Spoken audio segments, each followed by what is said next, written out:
जय हिंद साथियों, आप सभी का ब्रह्मोस क्लासेस में स्वागत है। आप सब अच्छे होंगे, मस्त होंगे, बेहतरीन होंगे, लाजवाब होंगे। आप सब अपनी पढ़ाई अच्छे से कर रहे होंगे दोस्तों। तो चलते हैं दोस्तों, कोशिका विज्ञान के बारे में पढ़ रहे थे, रॉबर्ट हुक के बारे में कुछ चीज़ें जान चुके थे दोस्तों, कुछ चीज़ें जानना बाकी था। तो चलते हैं दोस्तों, उन चीज़ों को भी जान लेते हैं। स्पेशल ग्रुप डी के लिए पढ़ा रहा हूँ दोस्तों, पढ़ते रहना दोस्तों, इससे बाहर नहीं जाएगा बायोलॉजी का क्वेश्चन। दोस्तों बहुत डीपली पढ़ रहे हैं दोस्तों अपन लोग, क्योंकि अंदर से क्वेश्चन उठाएगा तो वो भी बनेगा आप लोगों से, क्योंकि वो भी बनेगा जब अपन डीप पढ़ेंगे तो वो अंदर से उठाएगा, वो भी क्वेश्चन आप करके आओगे, ये मेरी गारंटी है दोस्तों। तो चलते हैं दोस्तों, कुछ चीज़ें रॉबर्ट हुक के बारे में जान चुके थे, आपको पता होगा रॉबर्ट हुक जो वैज्ञानिक था वो कहाँ का था दोस्तों। तो ध्यान रखना दोस्तों, रॉबर्ट हुक वैज्ञानिक जो इंग्लैंड का निवासी था। तो ध्यान रखना दोस्तों, इसने मृत कोशिका की खोज की थी दोस्तों 1665 ईस्वी में। तो चलते हैं दोस्तों रॉबर्ट हुक के बारे में। हेडिंग डालो दोस्तों रॉबर्ट हुक, हेडिंग डालो दोस्तों Robert Hooke, Robert Hooke, heading डालो दोस्तों रॉबर्ट हुक। अगर आपसे पूछे दोस्तों, रॉबर्ट हुक ने एक खुद का माइक्रोसॉफ्ट बनाया था दोस्तों। रॉबर्ट हुक है दोस्तों, जो रॉबर्ट हुक ने एक खुद का माइक्रोसॉफ्ट बनाया था, और माइक्रोसॉफ्ट ने इसने जो मृत कोशिका की खोज की थी, जो पेड़ की एक टहनी थी उसे इसने संयुक्त सूक्ष्मदर्शी में धर के देखा था। माइक्रोसॉफ्ट का मतलब होता है दोस्तों सूक्ष्मदर्शी, और इसने कोशिका को संयुक्त सूक्ष्मदर्शी में कोशिका को देखा था। लिखो दोस्तों मेरे साथ, अगर आपसे पूछे दोस्तों, जो रॉबर्ट हुक था जी इंग्लैंड का वैज्ञानिक था। रॉबर्ट हुक, रॉबर्ट हुक,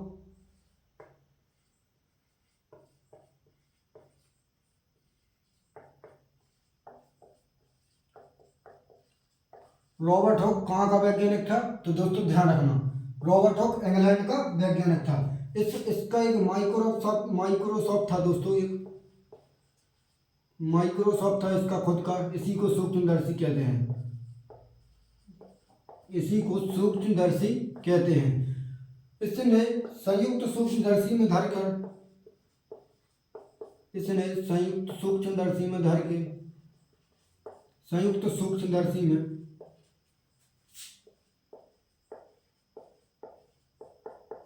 कोशिका को देखा था।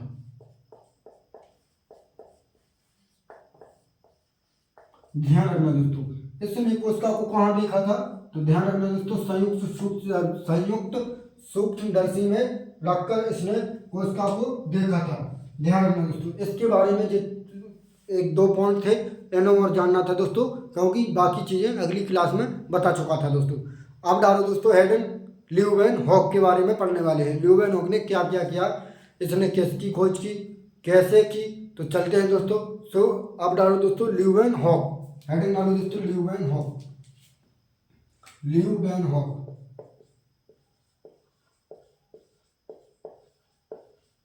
ल्यूवेनहॉक,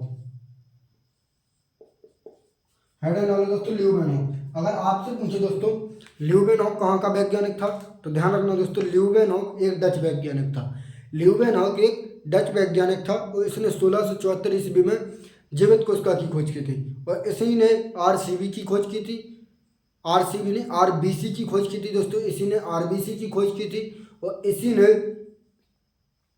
आरबीसी की खोज की थी, इसी ने जीवाणु की खोज की थी दोस्तों, इसी ने प्रोटोजोआ को पहली बार देखा था। देखो मेरे साथ दोस्तों, एक डच वैज्ञानिक था दोस्तों, एक डच वैज्ञानिक था दोस्तों, एक डच वैज्ञानिक था दोस्तों, इसी ने 1674 ईस्वी में, इसी ने 1674 ईस्वी में जीवित कोशिका की खोज की थी, जीवित कोशिका की खोज की थी। ध्यान रखना दोस्तों, इसी ने 1674 ईस्वी में जीवित कोशिका की खोज की थी, इसी ने आरबीसी की खोज की थी, आरबीसी की खोज की थी दोस्तों इसी ने। और किसकी खोज की थी दोस्तों? इसी ने आरबीसी की खोज की थी, इसी ने जीवाणु की खोज की थी दोस्तों, जीवाणु की खोज की थी, और इसी ने प्रोटोजोआ को पहली बार देखा था। प्रोटोजोआ को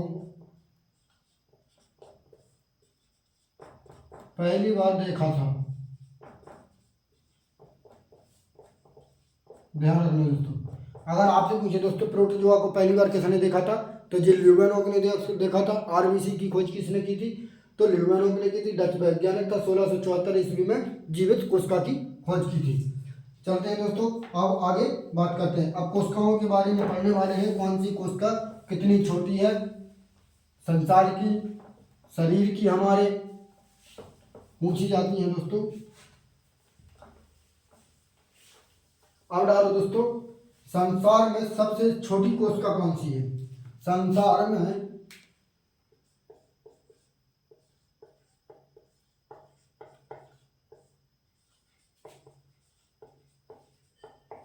सबसे छोटी कोशिका कौन सी है।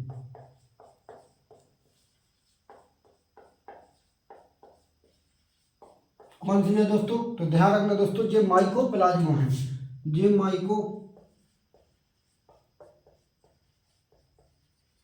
सबसे छोटी कोशिका कौन सी है दोस्तों, माइकोप्लाज्मा है। इसका साइज पूछे अगर आपसे, तो 0.1 QM से 0.2 QM होता है। 0.1 QM से 0.2 QM होता है। ध्यान रखना दोस्तों, इसका साइज होता है ये 0.1 QM से 0.2 QM होता है। और माइकोप्लाज्मा क्या होता है दोस्तों, तो माइकोप्लाज्मा एक जीवाणु होता है दोस्तों। माइकोप्लाज्मा क्या होता है दोस्तों, माइकोप्लाज्मा दोस्तों एक जीवाणु होता है। ध्यान रखिए दोस्तों, अगर आपसे पूछे दोस्तों माइकोप्लाज्मा के अन्य नाम पूछे, अगर आपसे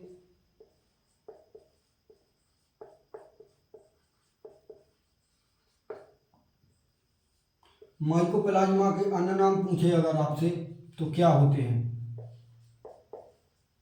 ध्यान रखना दोस्तों, अगर आपसे माइकोप्लाज्मा के अन्य नाम पूछे, तो दोस्तों पहला नाम होता है क्या, PPLO।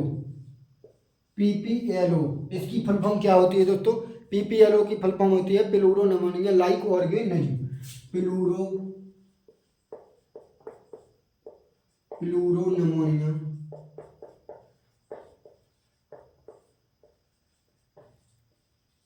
Like organism.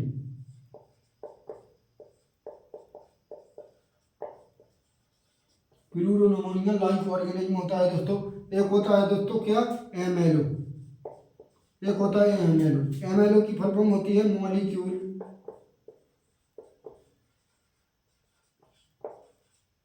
Molecule like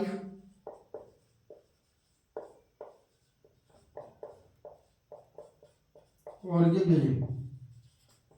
molecule like organism, इसी को दोस्तों पादप जगत का जोकर कहते हैं। पादप जगत का जोकर,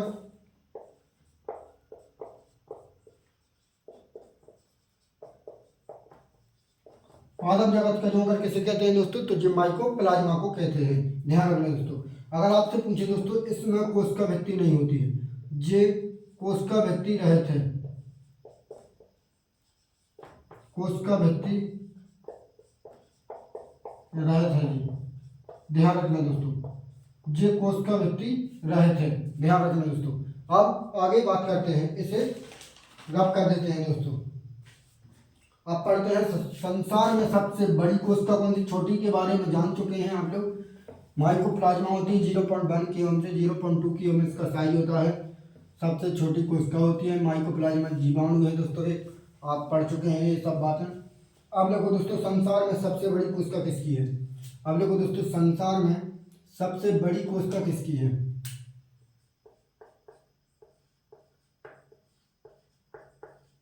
संसार में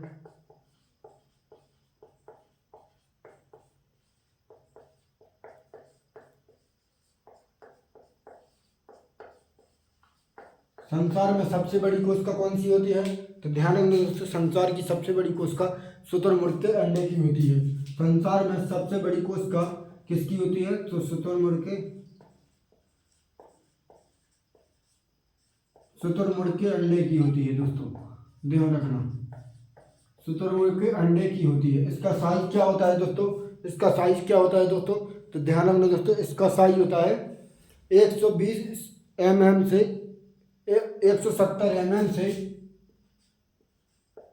170 mm से इंटू 130 mm होती है।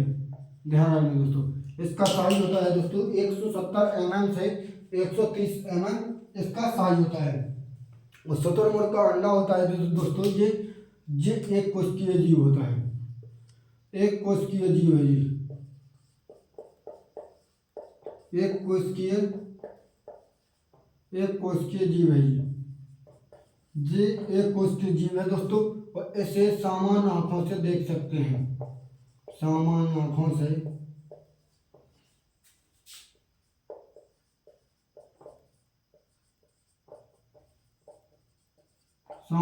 से देख सकते हैं, क्योंकि जो एक कोशिकीय जीव होता है दोस्तों उसे सामान्य आंखों से देख नहीं सकते, क्योंकि बहुत छोटी वस्तुएं होती हैं उसे माइक्रोस्कोप में रख कर देखा जाता है, इसलिए सामान्य आंखों से इसे देख सकते हैं। और ये एक कोशिकीय जीव है, एकमात्र ऐसा है जो बड़ा होता है और इसे सामान्य आंखों से देख सकते हैं, नहीं तो एक कोशिकीय जीव को आप सामान्य आंखों से देख नहीं सकते हैं दोस्तों, ध्यान रखना। अगर आपसे पूछे दोस्तों, अब आगे बात करते हैं, अब अगर आपसे पूछे मानव शरीर की सबसे बड़ी कोशिका कौन सी होती है, अगर आपसे पूछे दोस्तों मानव शरीर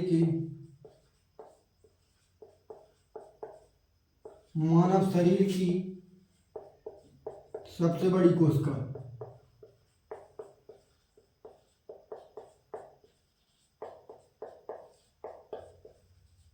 मानव शरीर की सबसे बड़ी कोशिका कौन सी होती है, तो ध्यान रखना दोस्तों जे ओबियम सेल होती है, जे ओबियम सेल होती है।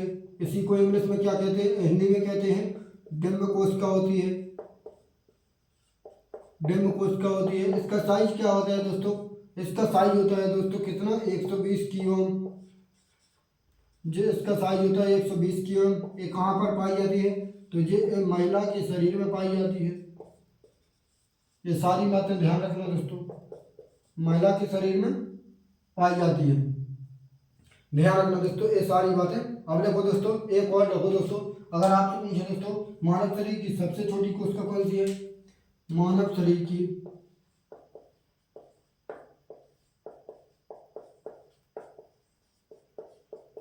सबसे छोटी कोशिका कौन सी है,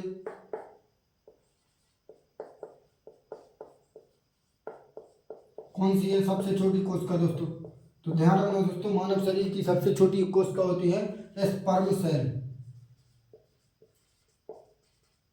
स्पर्म सेल, इसी को कहते हैं शुक्राणु कोशिका, इसी को कहते हैं शुक्राणु कोशिका, इसी को कहते हैं दोस्तों शुक्राणु कोशिका। इसका साइज कितना होता है, तो इसका साइज होता है 3.1 QM होता है, इसका साइज होता है 3.1 क्यों, एक पुरुषों के शरीर में पाई जाती है, एक पुरुषों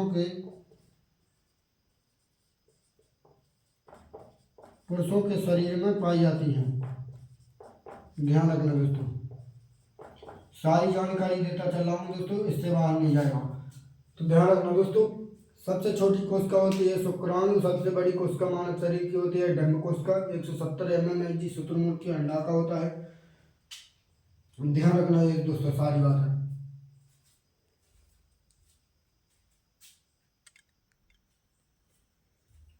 इतनी बारी में जानकारी मिल चुकी है दोस्तों, अब और बात करते हैं आगे।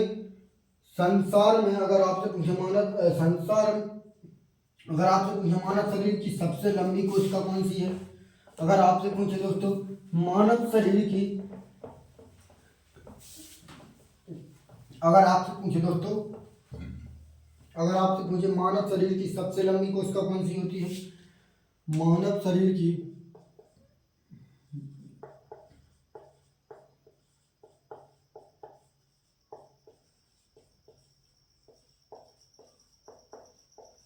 सबसे लंबी कोशिका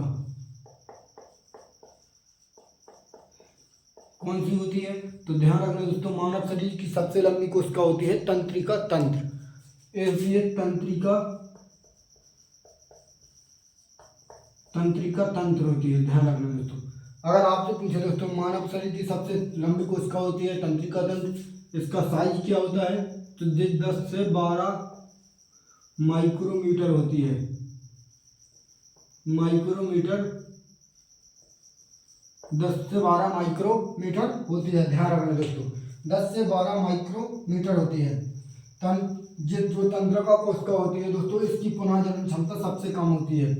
ये इसकी इसकी इसकी पुनः जनन क्षमता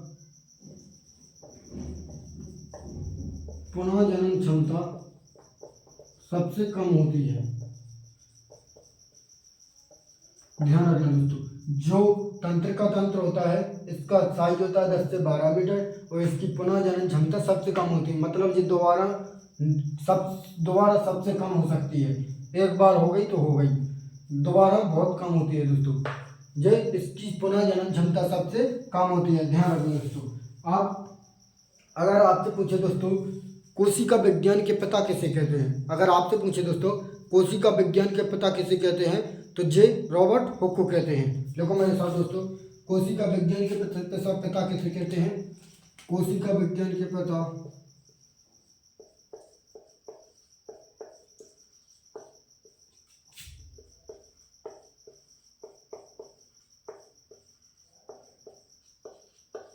कोशिका विज्ञान के पिता किसे कहते हैं? तो जे रॉबर्ट हुक को कहते हैं।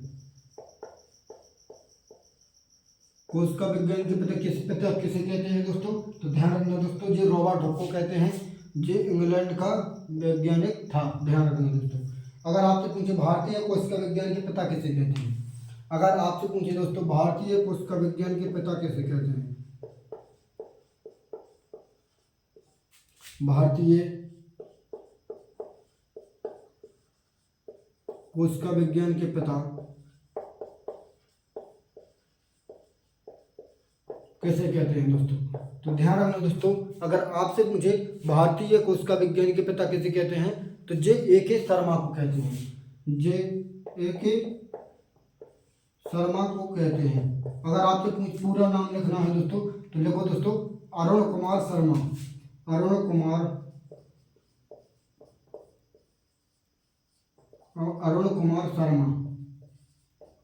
कुमार शर्मा, ये इनका पूरा नाम है दोस्तों। भारतीय कोशिका विज्ञान के पिता है जो अरुण कुमार शर्मा, ये भारतीय कोशिका विज्ञान के पिता है।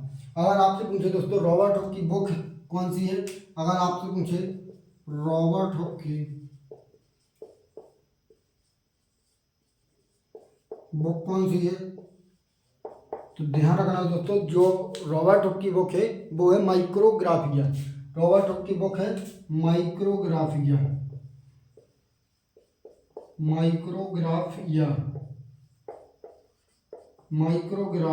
ध्यान रखना दोस्तों, रॉबर्ट हुक की बुक कौन सी है? माइक्रोग्राफिया। अगर आपसे पूछे दोस्तों अरुण कुमार शर्मा की कौन सी है,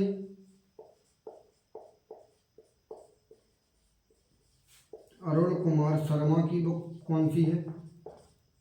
ध्यान रखना दोस्तों, इनकी है द सेल। इनकी पुस्तक है द सेल। इनकी पुस्तक कौन सी है दोस्तों? The cell. ध्यान रखना दोस्तों, इनकी पुस्तक है द सेल। रब कर देते हैं दोस्तों, आगे चलते हैं। लिख लेना, आप लोग लिखते चल रहे होगे मेरे साथ साथ, क्योंकि अपने पास कम समय में मस्त कंटेंट देना है आप लोगों को। अब देखो दोस्तों, जीवाणु की खोज किसने की थी? अब देखो दोस्तों, जीवाणु की खोज किसने की थी?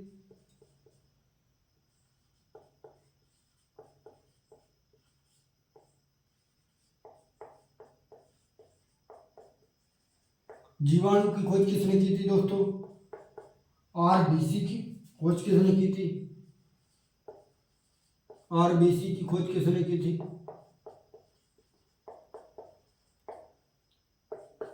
आरबीसी की खोज किसने की थी दोस्तों? प्रोटोजोआ को प्रथम बार देखा किसने था? शुक्राणु कोशिका की खोज किसने की थी? प्रोटोजोआ को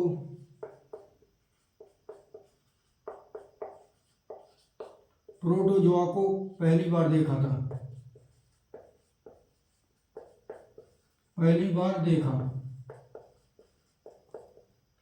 और शुक्राणु कोशिका की खोज किसने की थी? शुक्राणु कोशिका की खोज किसने की थी दोस्तों? शुक्राणु को, इन चारों की खोज किसने की थी दोस्तों? तो ध्यान रखना दोस्तों, जे ल्यूवेनहॉक ने की थी। जे ल्यूवेनहॉक ने की थी। जे ल्यूवेनहॉक ने की थी। इन चारों की खोज ल्यूवेनहॉक ने की थी। ध्यान रखना दोस्तों। अब एक बात सोचो दोस्तों मेरे साथ साथ, जीवाणु क्या है? जीवाणु एक बैक्टीरिया है दोस्तों। जीवाणु एक बैक्टीरिया है, एक छोटी चीज़ है, बहुत छोटी चीज़। इसे आप ना सामान्य आंखों से देख नहीं सकते। आरबीसी क्या है दोस्तों? एक बहुत छोटी चीज़ है, इसे देख नहीं सकते आप सामान्य आंखों से। तो ध्यान रखना दोस्तों, इसीलिए इन्हें सूक्ष्म जैविकी के पिता कहते हैं। इसीलिए इन्हें सूक्ष्म जैविकी के पिता कहते हैं। सूक्ष्म जैविकी के पिता कहते हैं। ध्यान रखना दोस्तों, क्योंकि इन्होंने बहुत छोटी छोटी चीज़ों को देखा, इसलिए इन्हें सूक्ष्म जैविकी के पिता कहते हैं। अब देखो दोस्तों, हेडन कोशिका सिद्धांत। आप पढ़ने वाले हैं दोस्तों कोशिका सिद्धांत के बारे में। कोशिका सिद्धांत। अब देखो दोस्तों, कोशिका सिद्धांत के बारे में कुछ बातें। अगर आपसे पूछे दोस्तों, कोशिका सिद्धांत का प्रतिपादन किसने किया था? इसका प्रतिपादन किसने किया था? जो कोशिका सिद्धांत है दोस्तों, इसका प्रतिपादन किया था स्लाइंडर और स्वान ने। स्लाइंडर, इसका प्रतिपादन किसने किया था दोस्तों?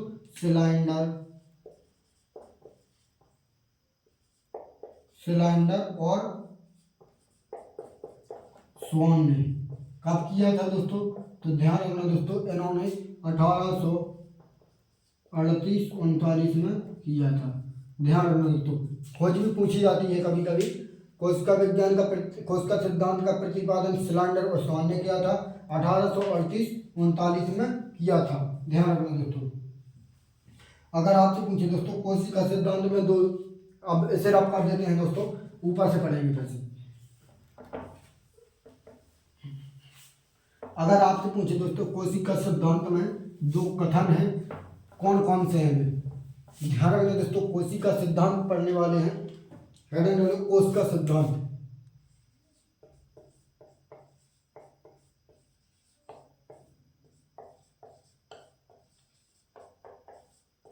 इसमें दो कथन थे दोस्तों, कौन कौन से थे?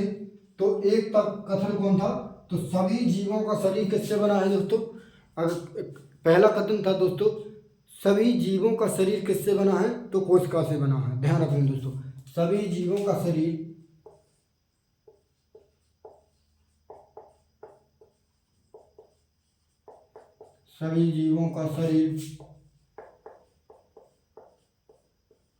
कोशिका से बना है।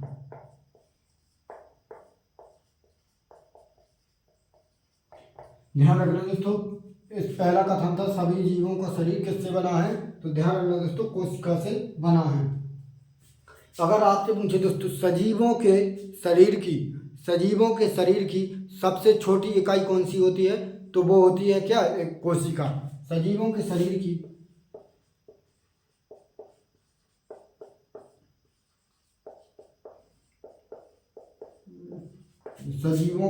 की सबसे छोटी कोशिका, सजीवों के शरीर की सबसे छोटी इकाई कौन सी होती है?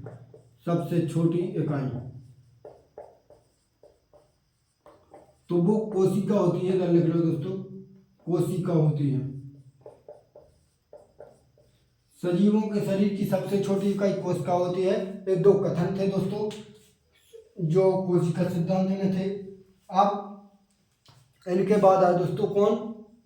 स्लाइंडर और स्वान के बाद है कौन? रोडोल्फ विर्चू दोस्तों। रोडोल्फ विर्चू आए, इन्होंने कोशिका सिद्धांत में सुधार किया। हेडिंग डाल दो दोस्तों, रोडोल्फ विर्चू।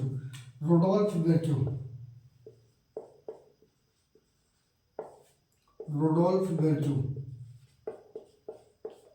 विर्चू इन्होंने कोशिका सिद्धांत में सुधार किया। कोशिका सिद्धांत में सुधार किया, ये आया और कोशिका सिद्धांत में सुधार किया, सुधार किया, कोशिका सिद्धांत में सुधार किया। इन्होंने क्या सुधार किया दोस्तों?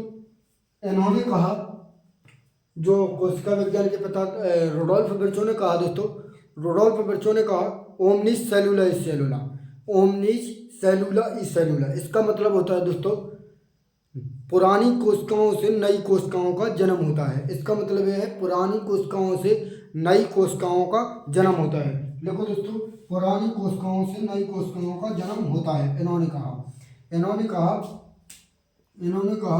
पुरानी कोशिकाओं से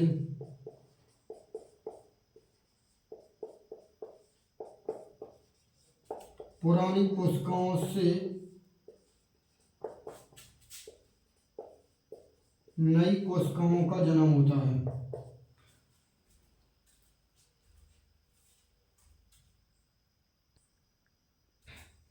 दोस्तों लाइट चली गई, आज के लिए इतना ही रहने देते हैं। तो चलते हैं दोस्तों, अगली क्लास में मुलाकात होगी। आज रहने देते हैं इतना ही। जय हिंद साथियों।